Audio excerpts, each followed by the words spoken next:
They just went through this golden age where they could buy anything at these auctions and then take it to their lot, mark it up for any price, and then they could sell it to these consumers. Another thing is, he told me you never want to buy a car in the rain. Our code reader broke, so now we are shooting blind. Is that the saying? We're gonna gamble a little bit. What we know that's happening in the market right now, banks are getting tighter on lending, and at this point it's just comical. This Sienna, it's got 576,000 miles. So if they can't have cars on their lots, they can't sell them. They can't sell them, they can't make money. They can't make money, why are they in business? So something's got to break. Either sellers got to come down or demand's got to go up. So we're in a unique moment in the car market right now, and there's a standoff between two different groups. There's consumers and dealers, and then there's dealers and dealers, and I'll explain that in just a little bit. But when you're talking about consumers and dealers, what's happening right now is that dealers are unwilling or unable to lower their prices, and consumers are unwilling or unable to purchase the cars for what dealers are trying to sell them for. And on the consumer side, it's easy, right? I mean, a consumer can only pay so much for a car, and in a lot of cases, consumers are getting loans for a car. So when I talk about maybe they want to buy the car, but they're unable to, it's because a bank will not lend to a particular consumer. And what we know that's happening in the market right now is that banks are getting tighter on lending. We went through this long time period where banks were lending to anyone and everyone, and it doesn't matter what the dealers were trying to sell these cars for. The banks were just saying, yeah, you know what? They can afford the monthly payment, so let's sign them up for this loan. Let's get them in. I don't care if it's 140% over the value of the car. They were still signing these consumers up for these loans, but no longer are these banks doing this. So now consumers are going in with the expectation to buy these cars. I'm hearing it from franchise dealers. I'm hearing it from dealers that sell these more expensive vehicles that they can't get anybody approved now. People are coming in with lower than desirable credit scores, and 2 years ago they would be able to write that loan even though the car was way more expensive 2 years ago than what they're trying to get loaned for right now. The banks are denying all of these loans right now. All right, I really hope this gear can withstand the rain because we're just getting wet today. And from the dealer standpoint, they're either unwilling or unable to lower their prices for these consumers. In one case, they're unwilling because they just went through this golden age where they could buy anything at these auctions and then take it to their lot, mark it up for any price, and then they could sell it to these consumers because, like we said before, the banks would loan on it, and the customer did not care at all what the price of the car was. All they cared is that, what's the monthly payment? Can I afford the monthly payment? And that's typically how most consumers shop. They don't go into these car dealerships and really care about what the price of the car is. People shop on monthly payments. And if they can get into the monthly payments and the bank will loan, then they can buy the car. All right, so we had to get this. Alex is wet, it's raining today. Our code reader broke, so now we're shooting blind. Is that the saying?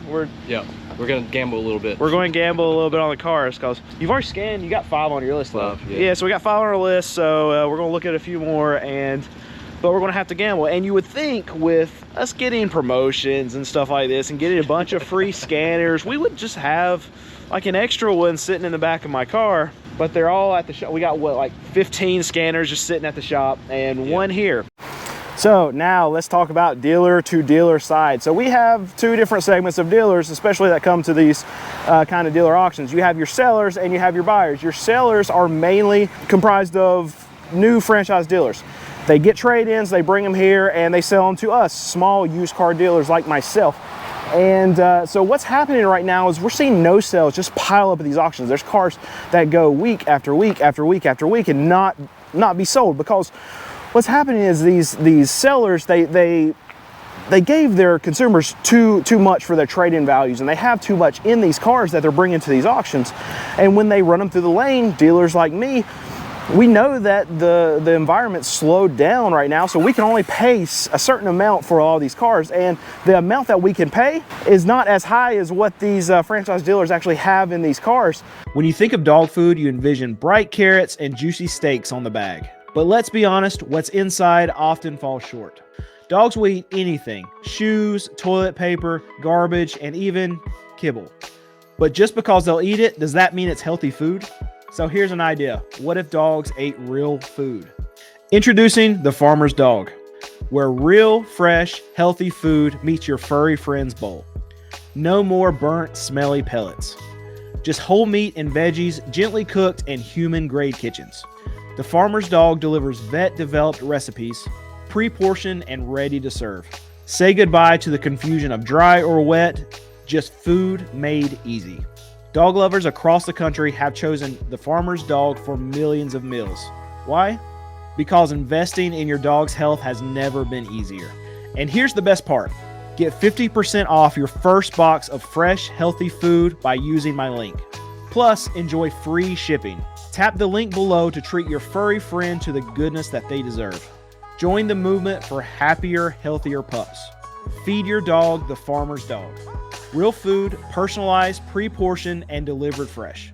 Because every dog deserves a plate full of goodness.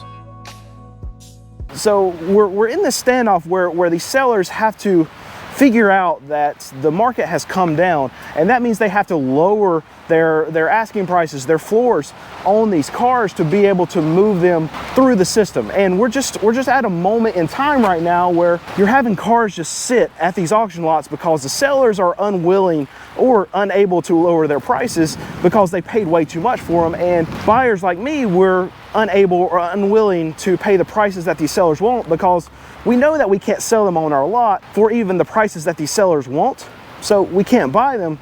And at some point our lots get filled up with stuff that we can't sell, and that means we're not going to want to come to these auctions anymore to try to pay these crazy prices that these sellers want for them.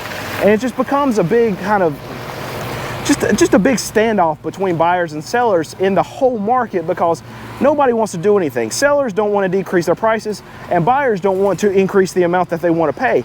So something's got to break. Either sellers got to come down or demand's got to go up for dealers like me and my consumers to pay more for the vehicles that these sellers are trying to sell them for. And I don't think that's happening anytime soon. So I really think that what's going to happen in this market is there's going to be this tipping point, and we're already seeing it, that sellers are going to have to lower their prices if they actually want to move some metal. So my grandfather's a very wise man, and he taught me a lot about buying and selling cars and navigating the market and everything like that. And he told me you never want to buy a car in two different scenarios. And one scenario is that you never want to buy a car in the dark. You want to be able to see what the car looks like, everything like that. And another thing is, he told me you never want to buy a car in the rain. It's raining. We're out here anyway, but the reason why you don't want to buy cars in the rain is because rain can cover up a lot of stuff. One, you're not going to really crawl under the car, look at rust because it's wet. You're going to want to look at the car less because you want to be out in the rain less. And another thing is, rain can cover up a lot of stuff. I mean, this car looks clean, and I saw this one last week and it was nasty. So rain can cover up a lot of things that you need to be looking for when you're buying cars, and today we're not going to see that. And I know because I see it in the comments that many of you hate car dealers. Well, today it's raining. I'm at an auction. It's miserable. So if you want to see a car dealer in more misery more often, hit that subscribe button because you're going to get to see more of it. Now let's speak to the scenario where the dealership is unable to lower the price. See, what dealers use to buy all of their cars when they come to these car auctions like this is they use something called a floor plan. Dealers, for the most part, do not own their cars. They do not pay cash to buy their inventory. They do what's basically the equivalent of swiping a credit card. And because they're swiping this credit card on all of this inventory, they have to pay interest on all of these purchases. And as we see right now, inventory is stacking up at dealerships. Dealerships are taking a lot longer to sell their vehicles. So when they go and they buy this Honda, if they take it, they get it reconned out, they do everything they need to do to get it fixed up, that might take 2 weeks, and then they put it out for sale.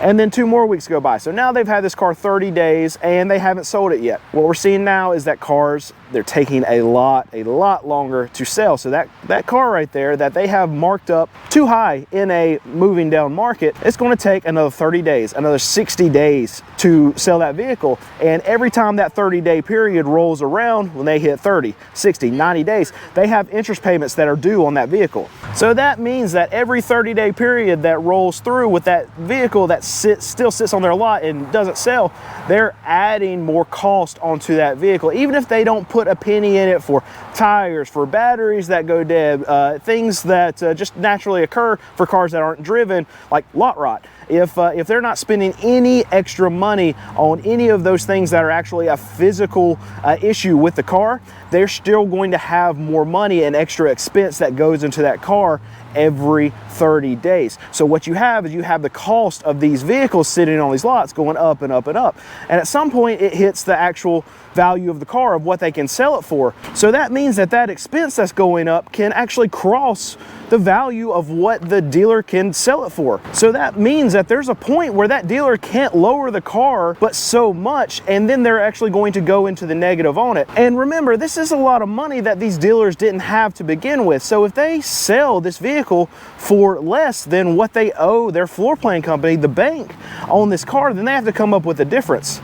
And it might not be a big thing. They might only lose $500, $1,000 on a car to lower it that much, but dealers don't have just one car sitting on their lot. They have 30, 60, 90 cars that are sitting on their lot, and what we're seeing is that dealers are having a hard time selling anything. So they have this issue that's going across their whole inventory. That's what they're dealing with. And now the rain is starting to come harder, so more misery coming in for me.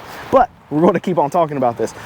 So this is the problem that we're facing with the car market, and why dealers can't lower their prices.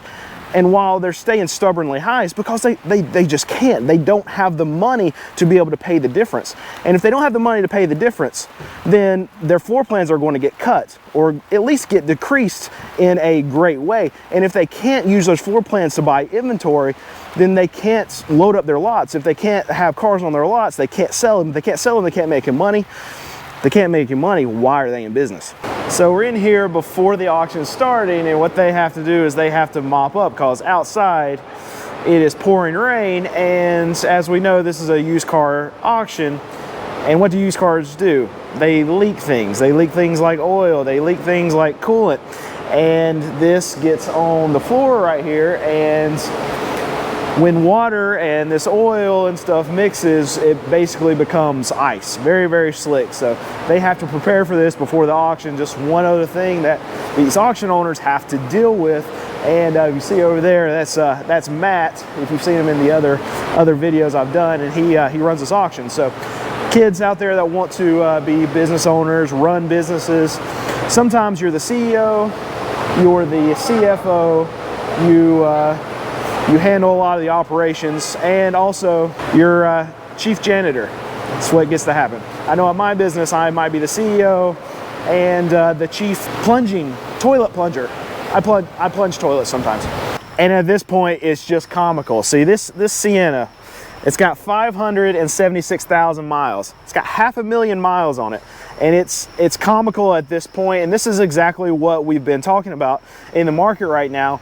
That van has now run, I think, 5 weeks in a row. I've seen it bring $4,000 in lane, no sale. Then it brought $3,800 in lane, no sale. Then it brought $3,400 in lane. And then last week, I saw it run through, it brought $3,100. So week after week after week, it's bringing fewer dollars, less bids, whatever you want to say, and they're still no selling it. So the saying in the auction world is first money, best money. The car is always going to bring the most money the first time it runs, and then dealers are going to drop out. They're not going to raise their hands anymore on that Sienna, because they know that the seller wants too much for it. So that seller's either going to have to do one of two things. They're either going to have to take it from this auction and take it somewhere else, because it's never going to bring the amount of money that they want it to bring to be able to sell it, or they just have to cut it and just sell it for whatever it brings. Now, what it's probably going to bring this week is going to be less than $3,100. It's probably going to bring $2,900. It's probably going to bring $3,000. So if they decide to cut it today, today's the day that they're tired of looking at it, then they'll end up taking $1,000 less than what they could have taken on it about a month ago. So this is a ridiculous thing that goes to the auctions, and we see it. We see it week after week after week, especially in a volatile market that we're in right now. Used car prices are going down and down and down and down. This is what happens. These sellers, they have to stay ahead of the market, or they end up losing a ton of money, like what they're going to lose on that Sienna. That's just one case. That's $1,000 on one car. But these sellers, they're bringing lots of cars to the auction every single week, and if they continue to just try to wait the market out to see if they can get a higher price later, it's not going to happen. They're going to end up losing lots of money. Lots of money they're going to lose. Weather's miserable. I'm not staying out in this thing all day. I'm not staying out in this weather all day, and noises are going on. I can't film. Trucks going by. Everything's going wrong. I don't even know if this equipment's working. We've never had it in this kind of rain, so audio might not even be working. It's a waste of time. And I'm gonna throw this camera through a windshield if it's not recording. Unwilling, because they just went through, they were still in, he told me, you never want to do what the dealer can sell it for. And there's a standoff between